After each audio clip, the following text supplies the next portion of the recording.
This channel does not promote any violent, harmful, or illegal activities. All content provided by this channel is meant for an educational purpose only. ভোটবঙ্গে রাজনীতির সুর কিন্তু সপ্তমে আর জানেন তো ঝালে ঝুলে অম্বলে এই বাংলায় রাজনীতি সর্বত্রই ঠিক সেখানেই বিজেপির হাতে নতুন হাতিয়ার কি সেটা এবার পানশালার আড়ালে মানব পাচার তদন্তে নাম জড়ালো তৃণমূল নেতার আর কি চাঁচা ছোলা আক্রমণে বিজেপির আইটি সেলের প্রধান অমিত মালব্য তার দাবি যে অভিযুক্ত আজমল সিদ্দিকী তৃণমূলের সংখ্যালঘু সেলের নেতা বিজেপির আইটি সেলের প্রধানের দাবি যে যৌন চক্র সহ কোটি টাকা দুর্নীতিতে জড়িত এই তৃণমূল নেতা আজমল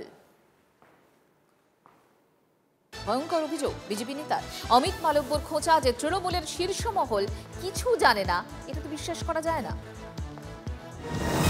পানশালার আড়ালে দেহ ব্যবসা মানব পাচারের অভিযোগ দুই পানশালা মালিকের বাড়ি সহ 7 জায়গায় তল্লাশি ইডির শহরে উদ্ধার টাকার পাহাড় নগদ 1 কোটি 1 লক্ষ টাকা বাজেয়াপ্ত দুটি বিলাসবহুল গাড়ি ইডির নজরে বার ব্যারন জগজিৎ সিং বাগুইয়াটিতে জগজিৎ ও তার সঙ্গীদের 27টি পানশালা অভিযোগ পানশালার আড়ালে চলত নারী পাচার সিঙ্গাপুর ব্যাংককে হোটেল পানশালায় বিনিয়োগের ঘটনা সামনে আসতেই তদন্তে নামে ইডি মানব পাচারের অভিযোগে তদন্ত শুরু হয় 2015 সালে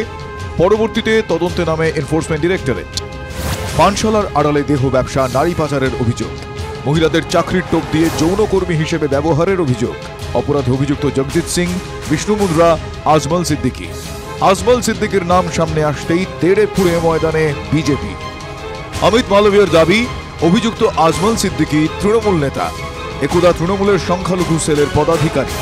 বিজেপির আইটি সেলের প্রধানের দাবি যৌন চক্র সহ কোটি টাকার দুর্নীতিতে জড়িত তৃণমূল নেতা আজমল পোস্টের সঙ্গে তৃণমূল নেতাদের সঙ্গে আজমলের ছবিও জুড়ে দিয়েছেন অমিত মালবিয়া ইতিমধ্যে আজমল সিদ্দিকীর সল্টলেকের বাড়িতেও তল্লাশি চালিয়েছে ইডি প্রথমে এই তদন্ত রাজ্য পুলিশ করে এবং পরবর্তীকালে এই তদন্ত কেন্দ্রীয় গোয়েন্দা সংস্থা এনফোর্সমেন্ট ডিরেক্টরের হাতে যায় সল্টলেকের এই বাড়িতেও তারা আসে প্রায় এসে কলকাতা শহরেরই 7টা জায়গায় তারা তল্লাশি করে প্রায় 1 কোটি টাকার বেশি তারা সন্ধান পান এবং 2খানা বিলাসবহুল গাড়ি ইতিমধ্যেই বাজেয়াপ্ত করেছে বিজেপির নিশানায় আজমল সিদ্দিকী সোশ্যাল পোস্টে অমিত মালবিয়ার প্রশ্ন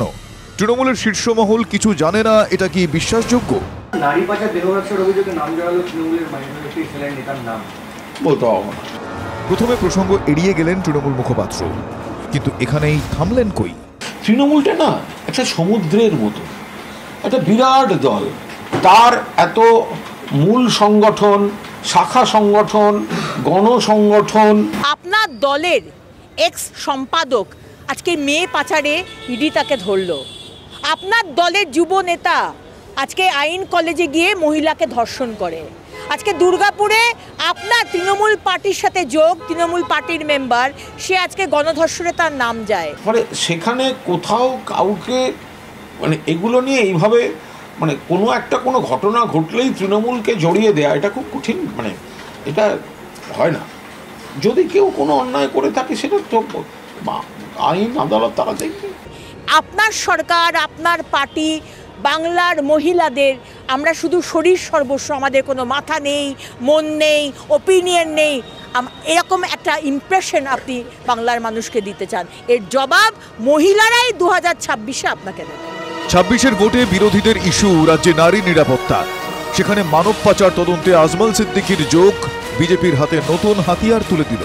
এই তদন্ত করতে গিয়ে তাদের কাছে কোটি কোটি টাকার যেমন হিসাব এসছে এবং এছাড়াও তারা জানতে পেরেছে বেশ কিছু মহিলাকে প্রথমে চাকরির টোপ দেওয়া হতো এবং তারপর তাদের নিয়ে আসা হতো এবং নিয়ে এসে দেহ ব্যবসার কাজে লাগানো হতো পুরো বিষয়টা এই মুহূর্তে এনফোর্সমেন্ট ডিরেক্টরেট দেখছে